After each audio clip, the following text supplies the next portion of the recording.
Welcome back, my friends, to TFT Hyperroll with Artark, and the third game that features me playing with Karina Valentina. Only this one's gonna go a little bit differently, because this was the next day, and I happened to play a match and saw her in the loadout screen, and so I just started it off with I Spy with my little eye, and just let that hang. But actually, I have a question for you. I've been thinking of doing a video where I would go through a list of portals and then the builds that I think best work with those portals, or the style of builds that would best work with those portals. Would you be interested if I did that? Leave a comment below if that's the case. Graphic, yeah, the usual stuff, and let's get started.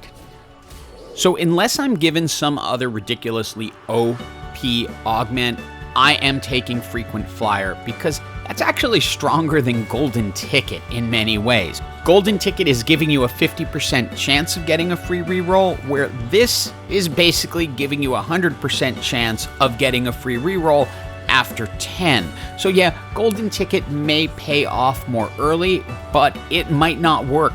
This will only cost 1 to reroll, so you can be pretty assured you're going to be able to go for 3-star champs because you're gonna have a lot of rerolls.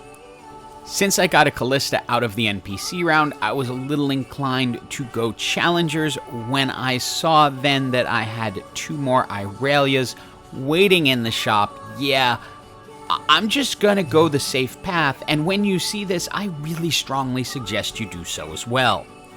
Item-wise, I'm really thinking about Kai'Sa items, so I want lots of AP. I know she is going to be coming in later to be the ultimate carry, so you need to build items that are going to be friendly to her. Kalista can carry them. There is a risk that you don't get the additional Kalista you need after you 2-star her, but it's a risk worth taking. I know I've done this build a lot lately. Think of it like Animaniacs from last season. It's a build that I believe in because I've tested it over and over again, and in most circumstances it works really well. But there's a reason I'm not going as far as to say force it every game or learn this one comp and you're set, and that's because there are a lot of variables this season that can change what you do. This is a great fallback, but shouldn't be your primary focus. Got the chance for a bow, which was an easy take. It's a no-brainer item for both Kai'Sa and Kalista. If you can keep it on both of them, that's great. If not, you're gonna choose Kai'Sa as your primary unless you've somehow gotten to the gold 3-star Kalista, then it might be a difficult swap to make. Time for our second set of augments. Nothing super exciting here. I really like to see something that's going to help enhance the team. Jeweled Lotus is tough to pass on, but it only gives a 15% chance. We roll, get know your enemy. I will take that because in this build, you're likely to get your first kill fairly quickly, which means it's going to enhance your other challengers, and you're going to have a much easier time down the line.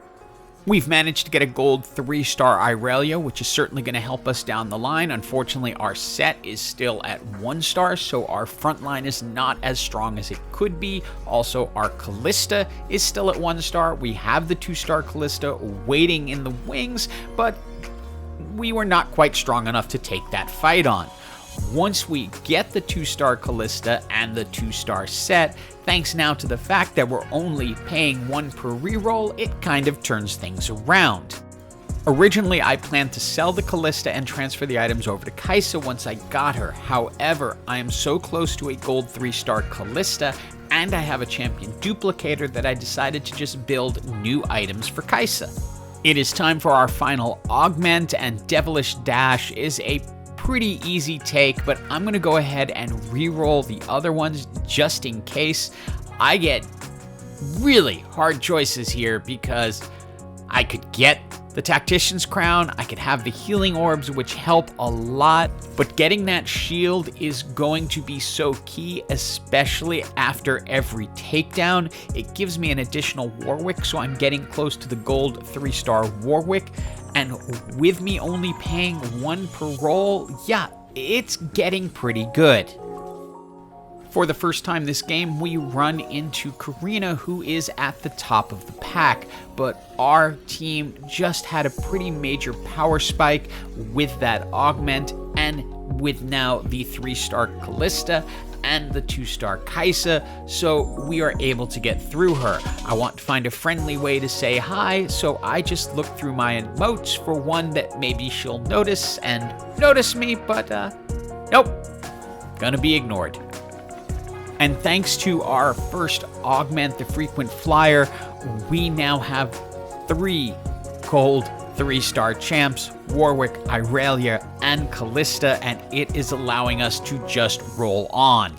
I haven't seen a Yasuo yet, so I can't go up to the 6 challengers, but I did manage to find a Senna, so I can go to 2 Shadow Isle, which will help Kalista out.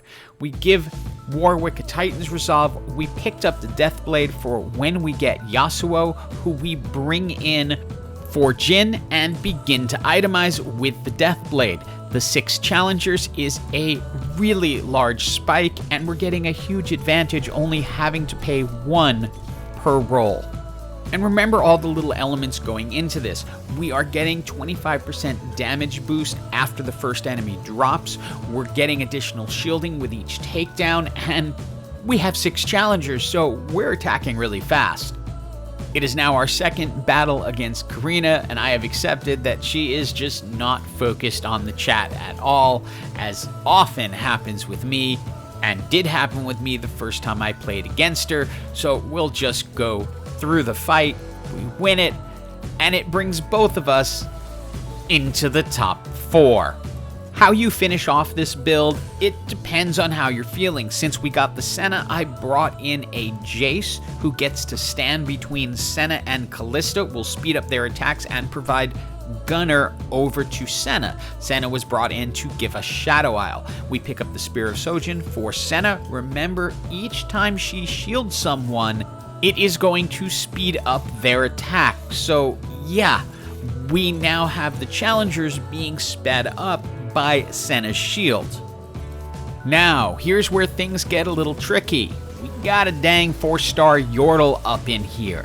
And as you know, Yordles, despite not having good starts, become ridiculously strong once they get up to 4 stars.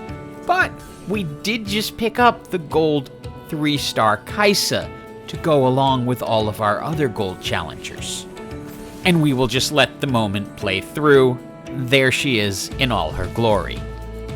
And we face off against the Shurima team, or at least their ghost, and you will see the challengers and the speed, well, it's just not much of a contest as they get through them in about 13 seconds. Next stop is that Yordle team, and I'm just lucky for one thing, and that is that Kled is not the 4-star champ, because they have a Slayer build going.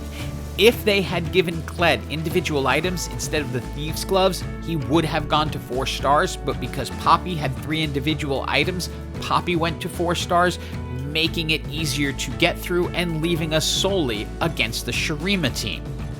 So I think we all know where this is going, so I just want to say this. I've noticed a lot of comments from people who are struggling a little bit with this set, and I totally understand it because it's weird and inconsistent. This is the most consistent build I have found, so if you are struggling, start focusing on learning this build. I think it can help pull you out of any problems you have. You don't always need a gold Kai'Sa to pull it off. Hope you enjoyed this video, and as always, have an absolutely awesome day.